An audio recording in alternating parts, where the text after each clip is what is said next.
میں خراج تحسین و خراج عقیدت پیش کرنا اس شہید دے والدین کو، شہید دے بھائیاں کو، اور جس جرات، جس استقامت دے نال، جس استقلال اور جس یگانگی دے نال، وحدت دے نال، اتفاق دے نال تساں بزرگ جوان اے ہی وے، اور اس دے نال خصوصاً اہل علاقہ تمام اہل سنت بھائیاں دے بے حد شکر گزار ہیں کہ جڑے انسانیت دا درد گھن کے انہاں والدین کو تعزیت کرن اور اس دکھ دے وچ شامل ہوئن اور اتھا آ کے اپنی شرکت ضروری سمجھی نے۔ یہ شہادتہ یہ اساری میراث ہیں، اسا شہادتہ کو گھبراؤ والے نہیں، شہادت اساری میراث ہے، اسا شہادتہ دے کولو نہیں گھبراؤ والے۔ اور یاد رکھو اے شہید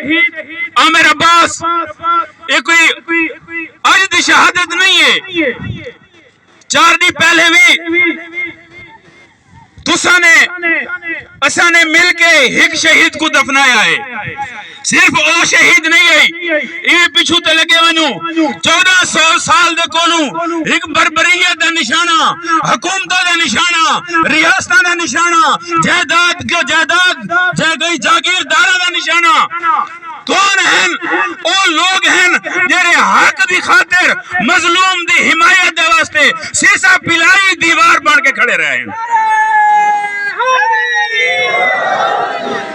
اسا کیوں انہوں کو برا لگ دے ہیں؟ اے کیوں اسا کو ٹارگٹ کر رہے ہیں؟ میں کل بھی آکھے کہ جتھا بنو امیہ دیاں حکومتاں پسپا ہو گئے ہیں، جتھا بنو عباس دیاں حکومتاں دولتاں جاگیراں تباہ ہو گئے ہیں، اگر اور نام حسین نہیں مٹا سکے انہاں پالتو کتوں دی جرات نہیں ہے، اگر ایک فرد بھی زندہ رہ گیا اس دا ایک شعار ہو سی حسین کل بھی زندہ تھا آج بھی زندہ ہے، یزید کل بھی مردہ تھا آج بھی مردہ باد ہے۔